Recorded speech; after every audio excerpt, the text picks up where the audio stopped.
So hello everyone, this video is regarding the World Town Hall meeting which happened on 21 October, and this video will discuss this PDF. So there were three documents which were attached in that email also. So one is this PDF. So I will discuss this in detail and all the Q&A which happened on the Town Hall meeting on 21 October. So these are the points which I have summarized. So first is regarding the schedule timeline. So if required, the scheme can be extended 1 year at a time by the board approval, and no vote is needed for that.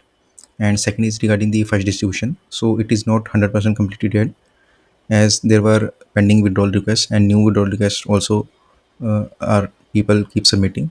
And there are other reasons also. One is regarding the regulatory issues like MS guidelines, and one other is regarding this security related to Vault.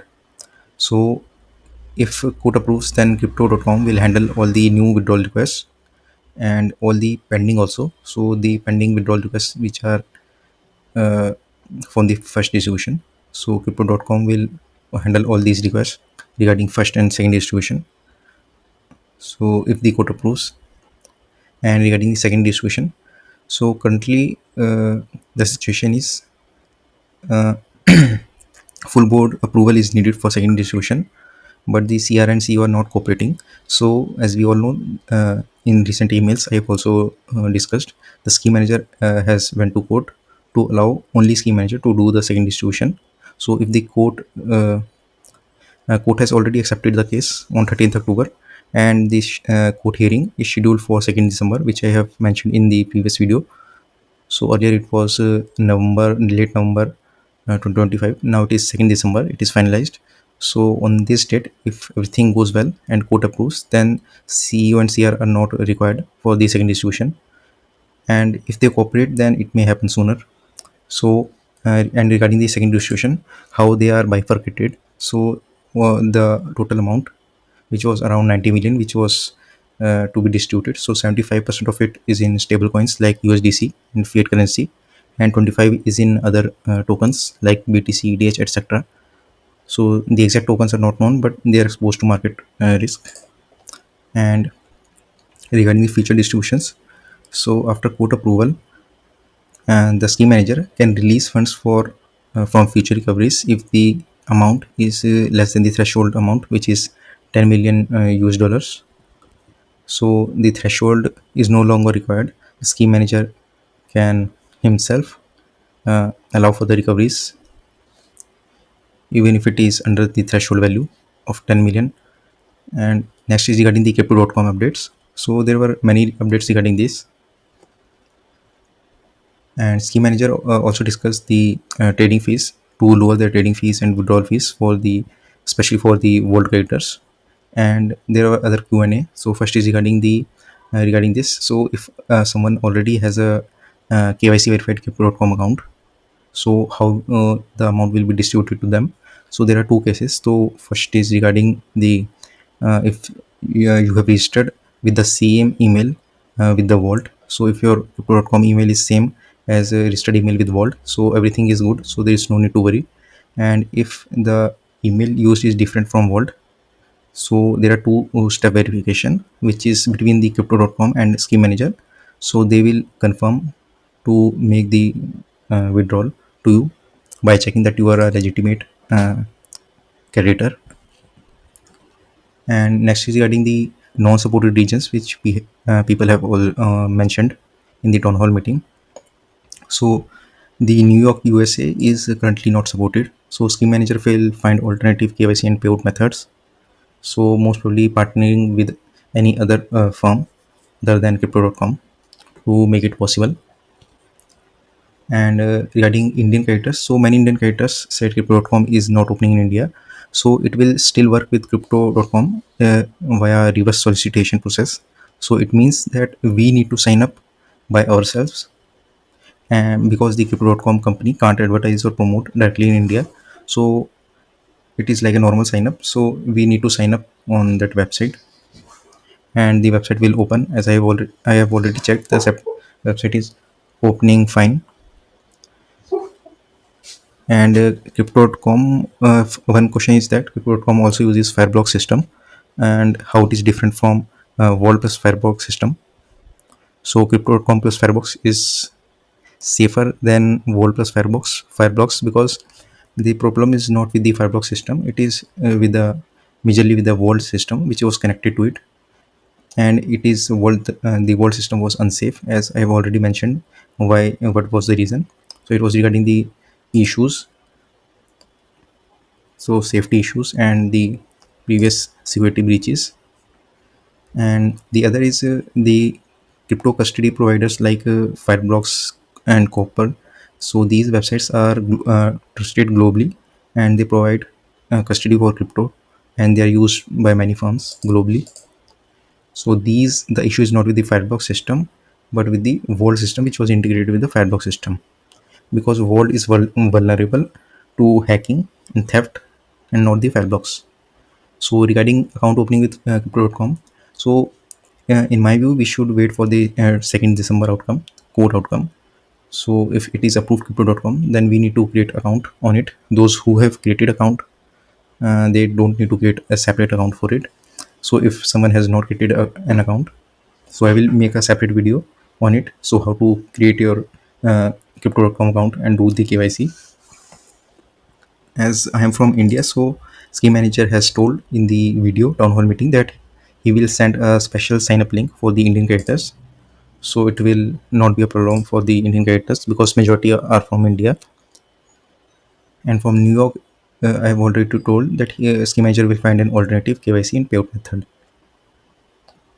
And there were updates regarding these FTX and Flipbolt. So regarding the FTX, so the KYC process which was pending from the FTX is currently not done, so it is still pending. And regarding the Flipbolt update, so the current court hearing which was supposed to happen on 15th October in Bangalore, it was happening in Bangalore, so it was adjourned again because the ED filed some errors, and the next hearing is now in December 2025. The exact date is not known, so it next hearing is supposed to happen in December 2025. And the next hearing, sorry, there was also talk for Hyderabad court filing, because we need to defreeze our funds which were froze by ED. So the Hyderabad court filing was done, and it is on 28th October. So regarding this, there is no new update, so we will wait for the update. And initially, the ED had frozen around 46 million US dollars of Vault funds. So the bifurcation is that the Vault company was divided in two parts, and first is the DeFi payments company, which handled the crypto part, and the Flipbolt company, which handled the fiat and INR part. So the first is regarding the DeFi payments crypto part, which was around out of 46 million, so 27 million dollars was in crypto, and for the from the DeFi payments. So this amount was already released by ED and was already distributed in the first distribution, as it was not related to Flipbolt, because ED has only frozen those funds which was related to Flipbolt, and Flipbolt was the fiat arm of Vault Group. So the 19 million US dollars were currently frozen by ED, and not this amount. So this is already 27 million is already distributed in the first distribution. So this is the remaining amount for which the battle is going on. And once the ED releases this amount, $19 million, so the ED will release these funds and it will go to Flipbolt, the fiat arm of Vault. So then Flipbolt will transfer it to Vault, and Vault will transfer it to creators. So this is the update regarding the Flipbolt. And the value is not fixed. This is this is in INR form, this is in fiat INR form. So as the INR is currently depreciated, so it is currently in INR. So if they want to convert it in US dollars, so the value will be less than $19 million, because the INR is depreciated as compared to with respect to US dollar. And there were other allegations as mentioned in this PDF. They were after this timeline. I have discussed this timeline in previous video, so I have not discussed this matter. So there were allegations by scheme manager and sorry, the CEO and CR on the scheme manager on regarding these financial matters. So I have summarized all this also. So first is regarding the material differences. The From the explanatory statement regarding counterparty and fault recovery efforts. So the amount which was set aside for them was increased, and that was the issue which the CEO raised. So the cost rose due to longer legal cases and extra compliance. Majorly, it was regarding counterparty A, and the CEO already knew about these updates. So he already knew, and uh, still he questions it to the scheme manager. So there are three samples which scheme manager has answered. First is regarding the counterparty A. So the arbitration took longer than expected and caused more delays because of the delay tactics used by counterparty A. And the part of the recovered funds, as already mentioned in the previous video, was set aside for future legal enforcement. And the unused amount, all the unused amount, whether it is 100% or a part amount, so all the unused amount will be go to creditors if it remain unused, even if fully or partially. And second is regarding the flip fault. In 2023, they hired a lawyer for $2 million to handle the ED case. So the goal for this lawyer was to protect these $19 million from 19 million frozen assets and keep flip fault of the accused list. So this was the extra expense, but was essential expense. So it was approved by the board fully, including the CEO, CR, and the scheme manager. These three are the board members, and they are still the board members. And the action, it was succeeded, and the threshold was of the accused list of ED. And now the recover funds for creditors we will get if all goes right. Otherwise, we will get nil recoveries. If the flip fault was in the accused list of ED, then we would have got nil recoveries, so zero recoveries. So it was successful. And regarding the coin loan, so no recovery costs were incurred. So all these this amount 585k US dollars was saved. And second is regarding the payments made by Kroll. So CEO questioned some payments from Asset Realty and Kroll client account. So the scheme manager clarified that all the payments were legit and authorized and made from the company funds, and all the costs follow the scheme clauses which were mentioned in the explanatory statement and the scheme documents. So the board approval, so the main issue was regarding the 10k, because if you need to spend more than 10k, so board approval was needed. But the actual board approval is needed only if the cost reserve is increased by over 10k dollars and not for operational expenses. So if operational expenses goes beyond this, so it can be done at the level of scheme manager only. So no board approval was needed. And next is regarding the specific payments by Kroll. So these are the payments which were questioned. First is regarding the 10k dollar per month. So it was done for Kroll services as scheme manager. So they were paid 10k per month. Like CR is also paid 10k per month, and CEO also 10k per month. And next is 9k per month. So it was paid to ex finance member of Vault as consultant to prepare financial year accounts at a lower cost than hiring accountants. So it was done in less cost, and the work was completed, which is awaiting the CEO and CR approval since September 2025, and they have not reverted back as they are not cooperating with the scheme manager. And next is one-time payment of 10k.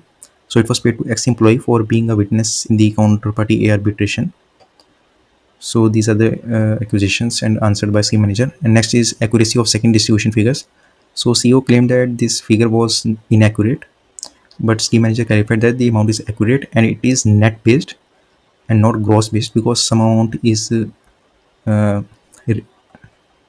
some amount is saved, like it was mentioned, I think it was mentioned somewhere this some amount is kept. So to Yes, so here it is. So part of the recovered funds by counterparty A was kept for future legal enforcement. So this was the amount which was being discussed about. So it is net based, not gross based. So some amount was kept for recovery of counterparty A, and it is kept confidential to prevent misuse by counterparty A from exploiting funding information. Because if the counterparty A knows how much we have, how much Kroll has, to pursue the legal actions. If we have less amount, then they will try to extend it further, to delay it further, so that all our funds get exhausted. So this was the reason, so it was kept confidential. And next is regarding alleged retention of USD 500k by ex-CEO Darshan Bhatija. So there was some amount of 500k which was claimed by CR, that was owned to the company, which was not paid back. But Scheme Manager clarified that in 2023 the company sent USD 500k to Darshan's Circle.com account, and he returned the amount of 266k the same day, and 233k which was remained. And later it was found that when the investigation was done, so it was found that USD 182k was owed to Darshan by the company in referral fees. So total, if we add this 233 and 182, so it was later found that he also owed this much amount in referral fee. So adding these, so this was the amount which he actually owed, 415k, not 500k, because he already paid this much 266k amount. And later it was also found that for 2023 services, the company owed to Darshan Bhatija. So net amount was owed is 415 minus 124. And after the settlement in mid 2025, so Darshan gave 35% discount on this amount, which he had to take from the company. So instead of 124, 35% discount was 81k of 124k. So the net amount was 334k, which he needed to pay, and he paid back. So 334k is 415k minus 81k. So he paid 334k completely, and from this 182k was used for legal costs, and the other 152k was kept for future creditor distribution. And it was awaiting board decision, because it was the CEO and CR are not attending it, and they're not cooperating. So this much amount is for the next further distributions.